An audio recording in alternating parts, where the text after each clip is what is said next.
Good evening and welcome to the APAC edition of the Professional VMware vBrownbag podcast. I'm Alistair Cook and we're carrying on, closing out the session sequence that I'm doing on the VCAP desktop administration exam.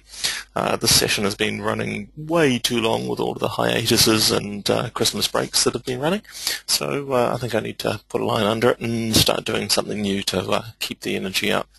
I am Alistair Cook. You can find me on Twitter as DemitasNZ, and just Google Alistair Cook and VMware, you'll find me.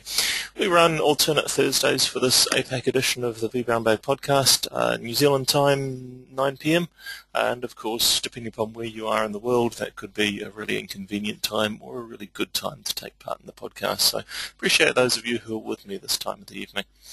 There are, of course, many vBrownbag podcasts, as there are many locations in the world. The original US podcast ran earlier today, my time. I didn't manage to get to that because I was doing other things with my family at school holidays here in New Zealand.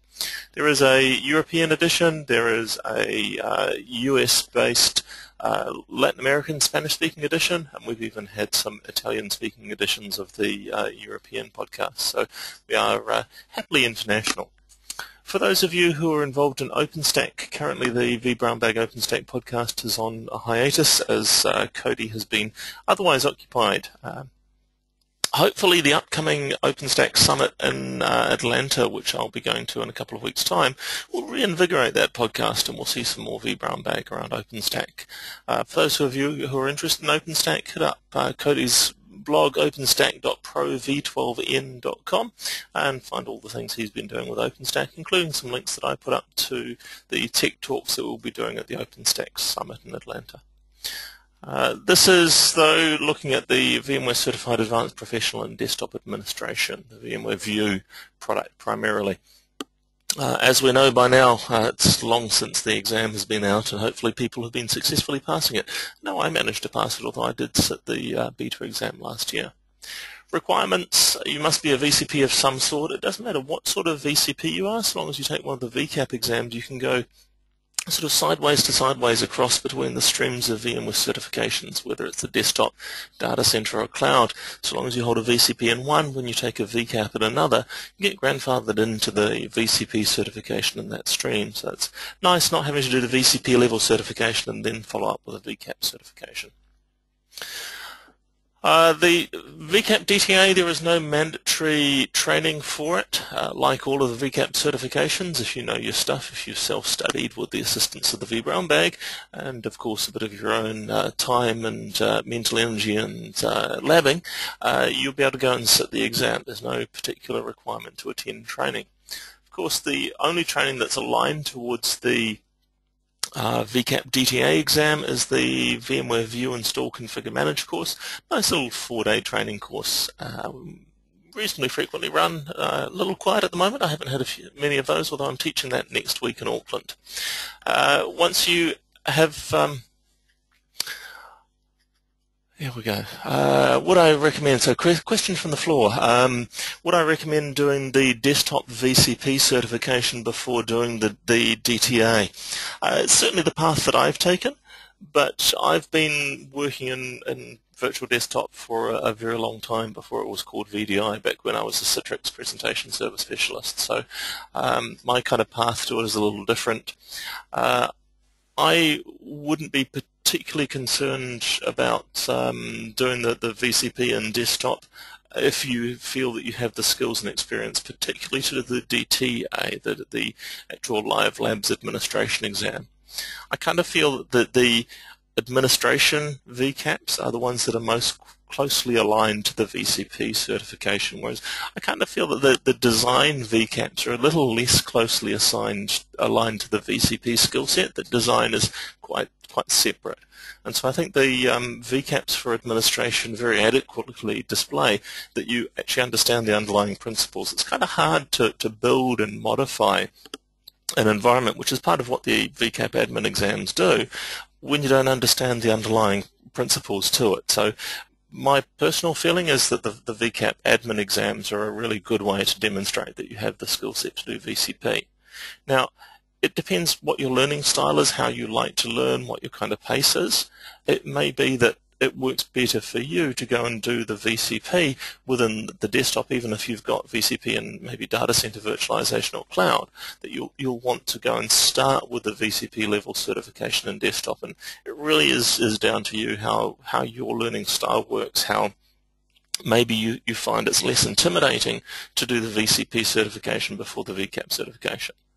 My own kind of feel on that one is it really depends how much you've experienced the product. If you have really good experience with the product, going and doing the VCP level certification should just be a walk in the park. It should be no great challenges, as so far mine have mostly been when I've gone and done the VCPs. Whereas the VCAP certification is certainly a little more kind of intimidating. It is a little more intensive of a certification, particularly for those who haven't done a lot of long exams. The sheer length of the VCAP exams can be a little bit off-putting. So it may be useful for your own confidence and your own comfort level to do the VCP level certification first, and then if you feel it's worthwhile going on and doing the VCAP.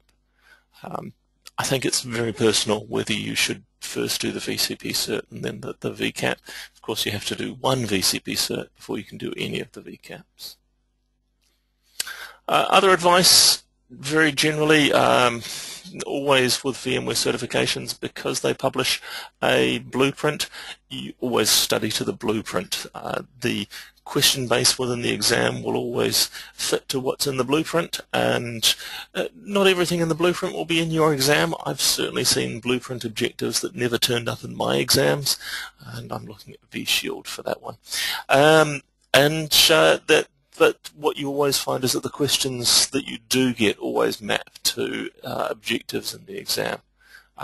So that for me is the key thing. If you've studied everything that's in the blueprint, the exam shouldn't come as a surprise, hopefully. Whereas if you've not studied everything in the blueprint, you may find the exam somewhat shocking. Sessions that we've already run. So we've run a few kind of deployment, building pools, setting global policies, playing with ThinApp. And then the last session that I ran was really around the group policies that we can set on View and particularly PC over IP, as well as deploying persona management. Now, those who have been with me on this whole journey know that the last session I had real problems with getting desktops deployed out. Turned out there was just a hotfix that I needed inside my base image, so I've hotfixed my Windows XP base image, and now the pool is deploying correctly, and we can see persona management do its job.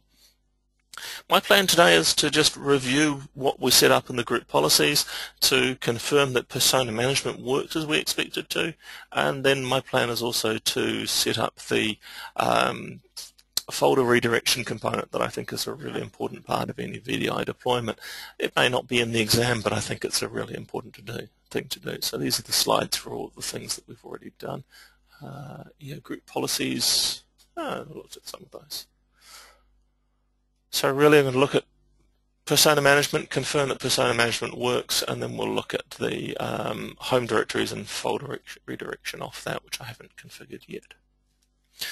So as a quick review for those who haven't seen it for a little while, the group policy that we set up here was a XP pool is the folder that contains all of the desktops in my Windows XP. Now, of course, post-Xpocalypse, a huge risk if you're internet connected.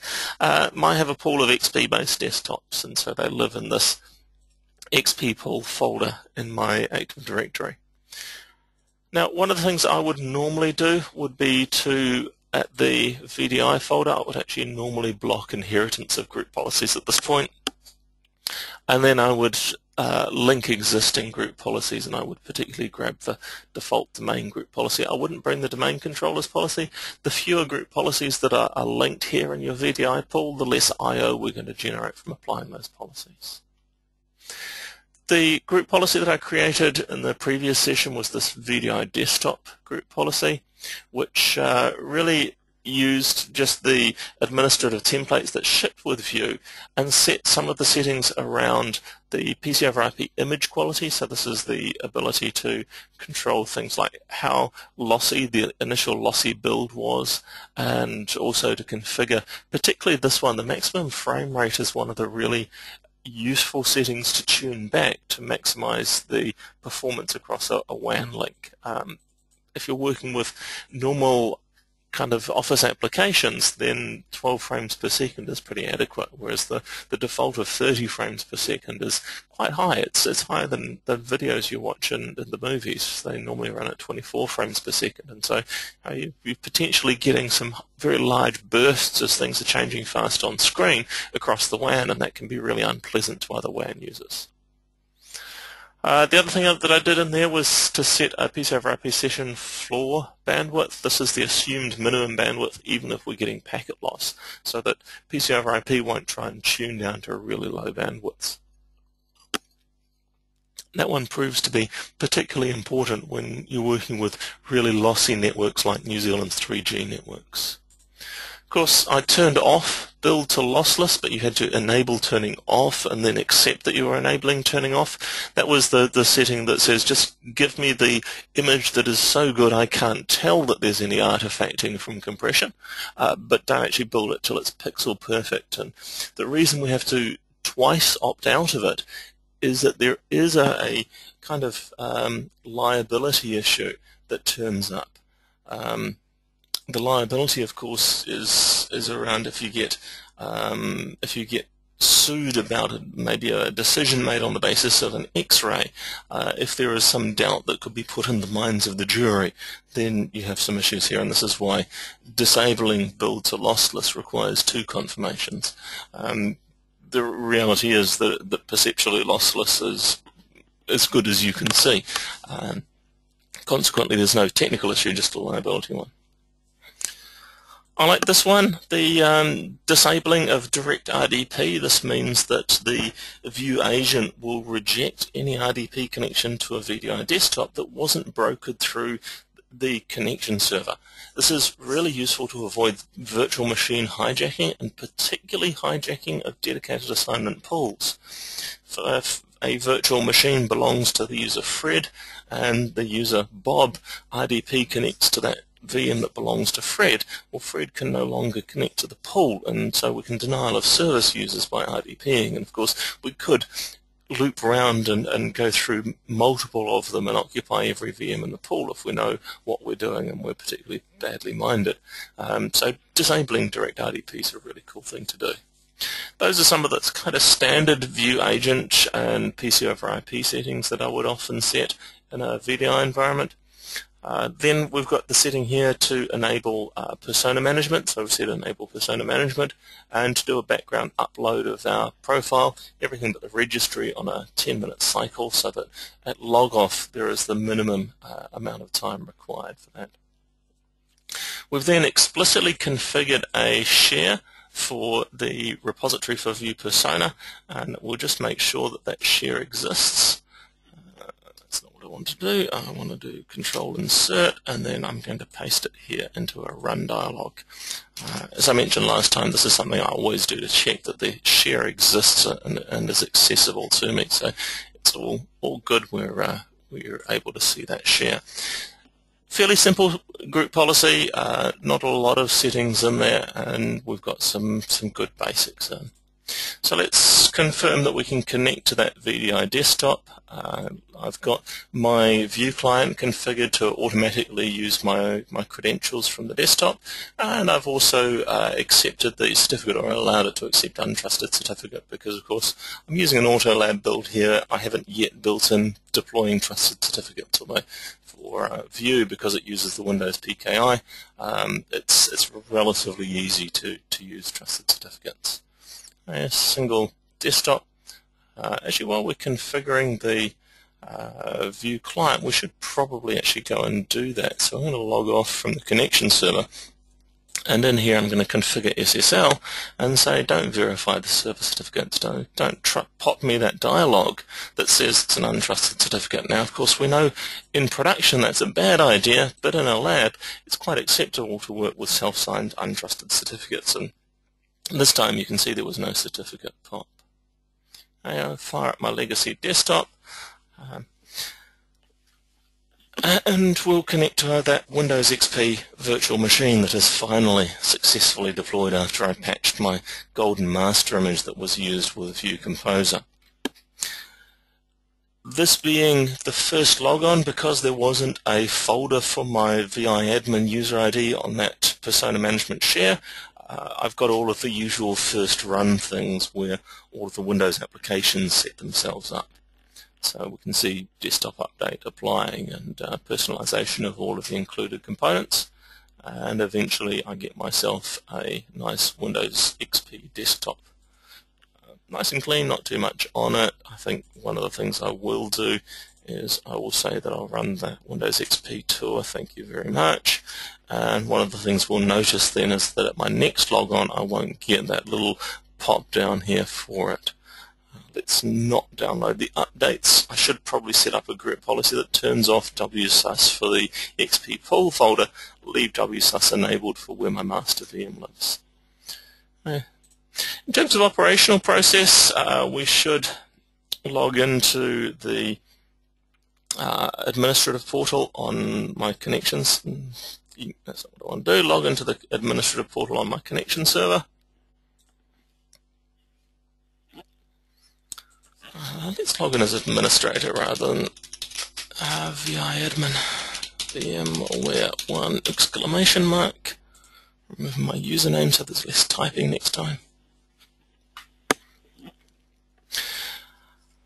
And what we should see now is in my legacy desktop pool. Hello. Let's enable provisioning. Something's not quite gone right on the second virtual machine.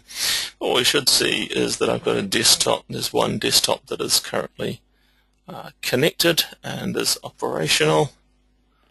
And that's my user ID is currently logged on to. So if I connect to that desktop, ding, ding, ding. Gotta love these web applications that take a little while to load. So I've definitely got a virtual machine.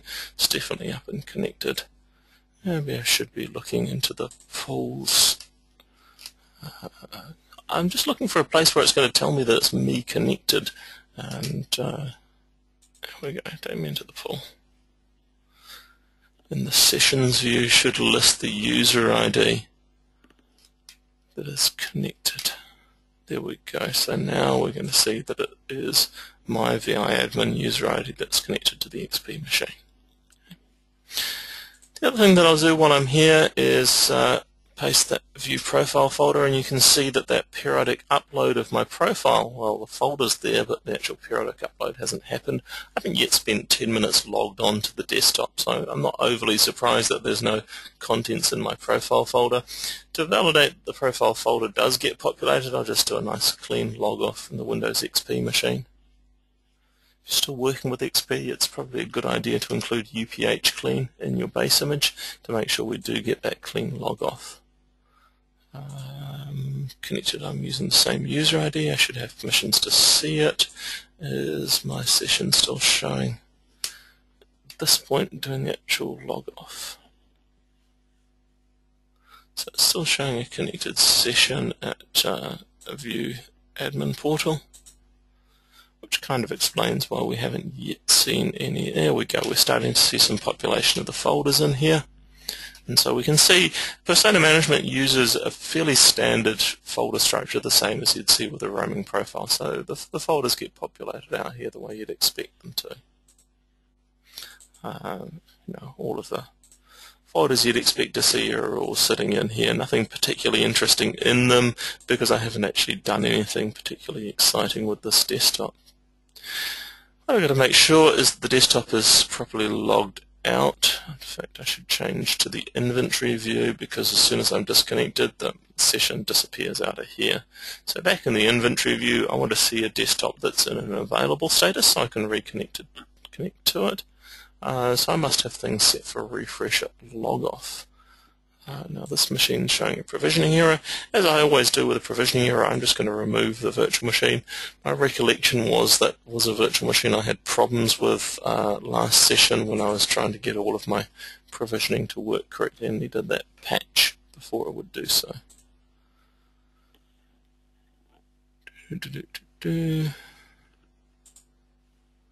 Let's refresh that and see how we're going. XPO1 is provisioned. Hopefully XPO1, if I look in vCenter, XP01 is definitely running, and the recent tasks on XP01, so it's been powered on recently, 9:21, so it's only been a few seconds ago since it was powered on, so it's waiting. It's a refresh at log-off behavior going on. The refresh at log-off is useful for us to prove that I've not got any cached user profile information on there. While we're here, let's reset XP02. Maybe I should just power XP02 on to make sure that there's... see if it'll come up happily with that.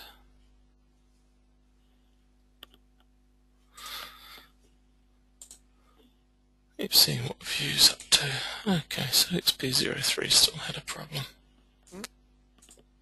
XP01 still in the startup state. Once the agent is properly up and available, then I'll go back into my view client, reconnect to, go straight to my recent desktop, legacy desktop. So this should reconnect me to XP01. If persona management is working correctly, we should see none of the normal first run log-on process going on. Should just at this stage have profile load going on. An initial profile load should just be a registry. Because I've powered on XP02, that was probably a little reckless of me with my slightly underperforming storage environment. This logon may take a moment or three. The big thing that we're looking for to confirm that persona management group policies work correctly is that we don't get that first run component. We just get straight into a desktop. And there we have it. There has been no first run. And then once the system tray starts to populate up, we should just see the VMware tools and Windows Update filling out in there on the plug and pray and volume control. We shouldn't see the first run Windows component turning up here the way it did previously when we logged in. So that's looking good. We've got the group policy has worked correctly, and we have the user profile sitting here in the Documents and Settings folder. The same folder structure that we saw on the persona management share. So that seems to be working quite nicely. What I might do is get really aggressive with the group policy around PC over IP and see if I can make it so unresponsive that we can see the actual results of setting the group policy for PC over IP, not overridable, and we want the image quality levels. This is where we could set the frame rate, and I reckon if I set a frame rate of 4 frames per second, even in the video and through all of the RDP sessions, that should be visible. The things that I want to do is this is possibly outside of what's in the VCAP-DTA exam, but I normally want to do loopback user user profile settings. So I want the user group policies to be applied based on the container where the desktop is rather than the container where the user ID lives. So in my Active Directory, my user ID sits, let's have a look at it in GPMC, my user ID actually sits directly in the user's OU under the lab local. The user settings would actually take from this default domain policy. What I normally would do in a VDI environment is that I would come in to into the system area and into the group policy within that, and I would normally enable, or is it loopback processor? It always takes me a minute or 5 to find the naming for it, and it should be something around the lines of enable loopback policy. And of course somebody out there watching has already seen it when I'm skipping over and not seeing it. System and group policy. I should have prepped this one.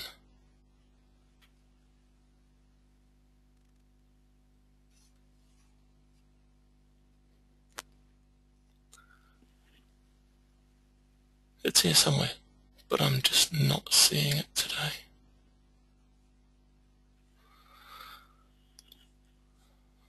I must be looking in the wrong place. Right, okay, well, we'll leave that. We will accept that I can't see it today. I possibly have had too much relaxation today. And now, to apply that change group policy that should get my frame rate for PC over IP really low, I'm going to log off again from here, and that should show us a really low frame rate on it. Other group policies that you should have a look at is application deployment. So one of the things that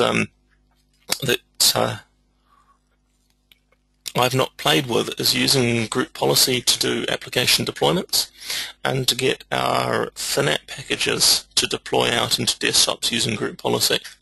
We know that the big hole in application and FNAP package deployment with Vue is that you can only assign a FNAP package to a pool or to a desktop, not to a user.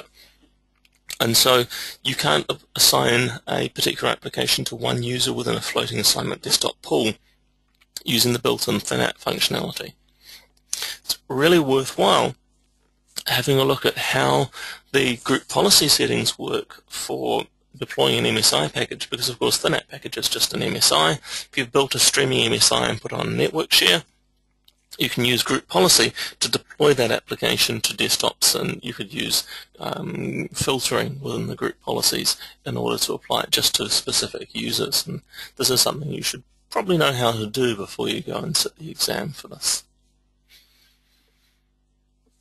Okay, XB02 is now shown as available, so I will connect to that and see if we see, what I'm hoping we'll see is that group policy where I set the PC over IP frame rate really, really low is going to take effect, and we should see really jerky display, but I'm just not, so far, just not seeing a really jerky display. Normal slow login components.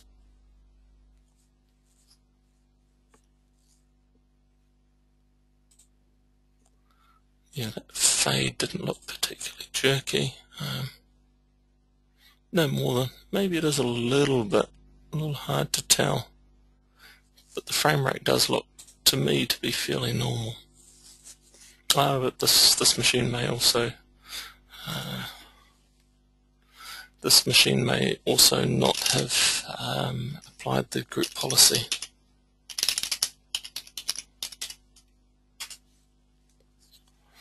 Computer group policy may not have been applied to this virtual machine. It may have come up before I saved that change.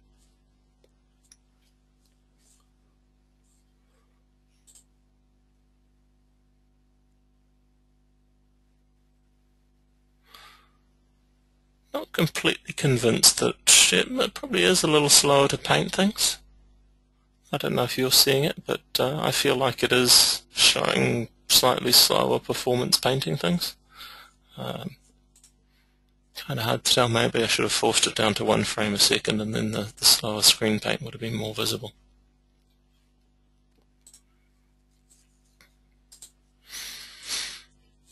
But to get us some operation back again, I'm going to take that PC over IP non-overridable image quality, give us back some frame rates. Pull back to 4 frames per second. No, we can specify any value between 1 and 120. So I'm going to put it back up to 12, put it back to my preferred image quality setting. The other thing I was going to look at was in the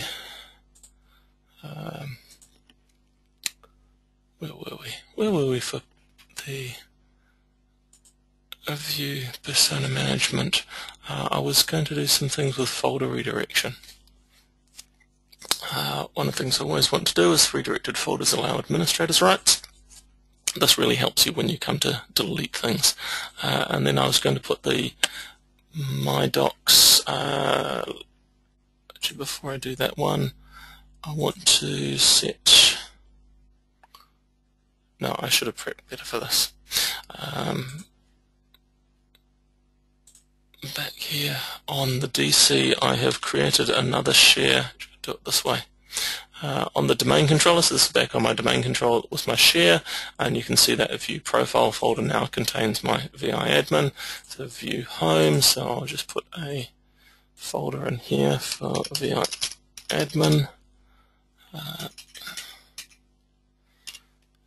And under that, I'm actually going to put a folder in here called redirected. And I've just manually created these to make sure I don't have further errors along the way. What I'm going to do is redirect my docs under here and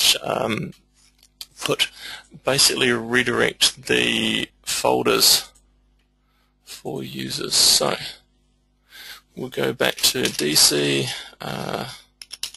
view home, dollar,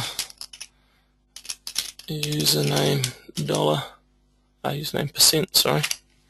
And that was going to redirected my documents. And so setting a group policy just for the My Documents folder to be redirected. One of the things I prefer about the standard Windows folder redirection group policy is that it allows you to set the My Docs folder and say everything that would sit under My Docs, which includes all these My Pictures, My Videos, those kinds of things, should automatically redirect into the same folder. So that was user policy setting, which consequently means that I need to restart, reset XP02. Because I've set user settings, I need the virtual machine to refresh its group policy before it allows user login. Let's just see whether I've got the timing just right on XP01, so I'll reconnect to the desktop. And we'll look to see the path that My Documents folder is showing.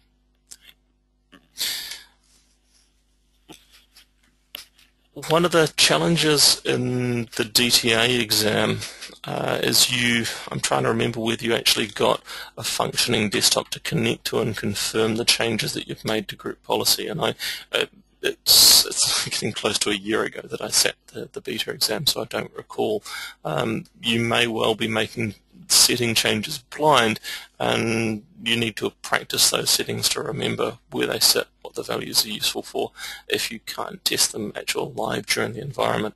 And restriction in the environment is that the storage performance is not the best, and consequently provisioning new virtual machines, restarting virtual machines may not be as fast as it is in your production environment, may indeed be as slow as it is in my nested AutoLab environment that we're testing with. Interesting that we're still getting a preparing the desktop message, even though in here both of the desktops were showing available before I started to log on. Okay, so log on successful.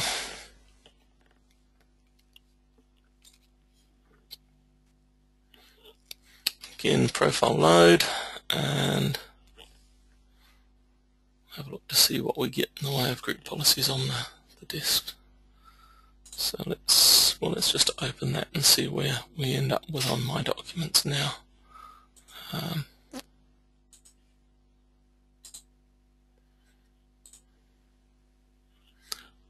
So My Documents is not redirected at this point. Possibly that was the desktop that was available just a little before I'd made the change.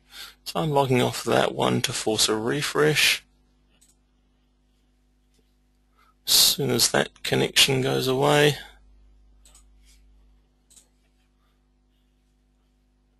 I'll do another connect to the desktop and hopefully get the right thing out. Love completely live demos where clearly I haven't been as prepared as would have been nice if this was a less of a community activity. So it says currently no available sources, even though it was probably trying to reconnect me to the previous, so we'll try again. Now we're showing it preparing the desktop, and we'll now log on. This session should be to the other Windows XP machine. With a little bit of luck, this one will show me the right profile, right path for my the right path for my my documents folder.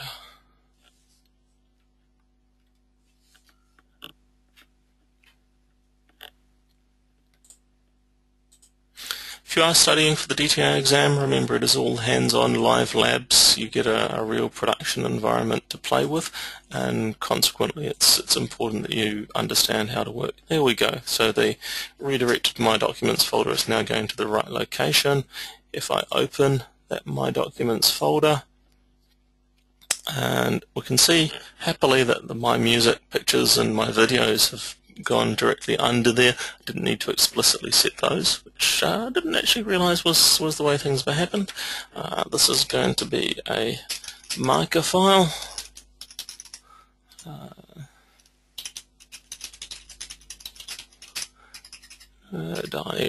Direction, if I could type.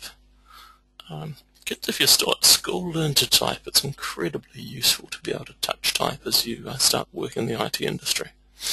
Myself, I was never allowed to take typing at high school. Wrong stream of classes. Real shame, can't type now. Alright, so I'm going to log off. I'll just minimize that out, and then if we go back to the domain controller and we look into that redirected folder, we can see my redirected marker file folder. So definitely the folder redirection is working as we'd expect it to.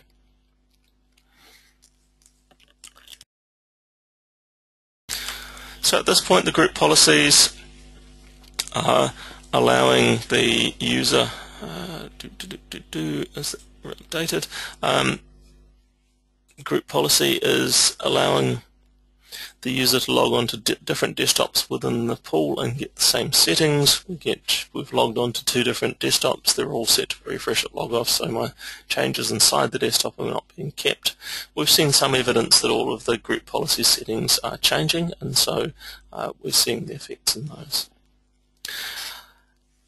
General guidance really is for the VCAP exam for the DTA is the same as always for the VMware exam. Study very carefully the blueprint, make sure that you're comfortable with every part of the blueprint, even though sometimes not every part is in the exam. Everything in the exam is in the blueprint. Second thing is the VCAP exams are absolutely an endurance event, and so your physical endurance is going to be important, actually being in the right frame of mind, being relaxed, being properly fed, having had a decent sleep, and being ready to take a long exam. It's going to be an important part of success in the VCAP-DTA exam. And for the VCAP exams, for the DTA exams, nothing substitutes real hands-on experience in a production environment. If you have that, you're a long way ahead of a lot of people who are taking the exam. And so the more production experience you have administering, managing and building a view environment, the better your chances are of passing the exam, even if you haven't done any particular study.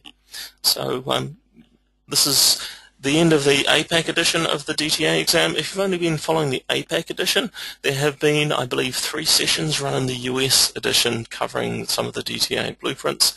I hope in the not-too-distant future that the vBrownbag.com website will do a better job of directing you to the content that we've created, because that's currently one of our challenges, is we have a lot of really good training content, but it's not particularly well curated. It's not kept together in the collections that we want, and that's one of the objectives.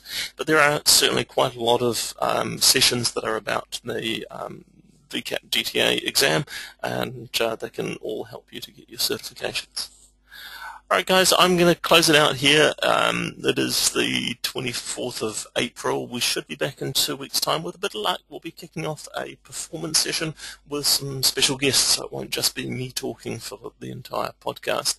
I hope to see you then, and enjoy all of the content, and hopefully we'll see some of you people at the OpenStack Summit in Atlanta in 2 weeks' time. 3 weeks' time. Take care. See ya.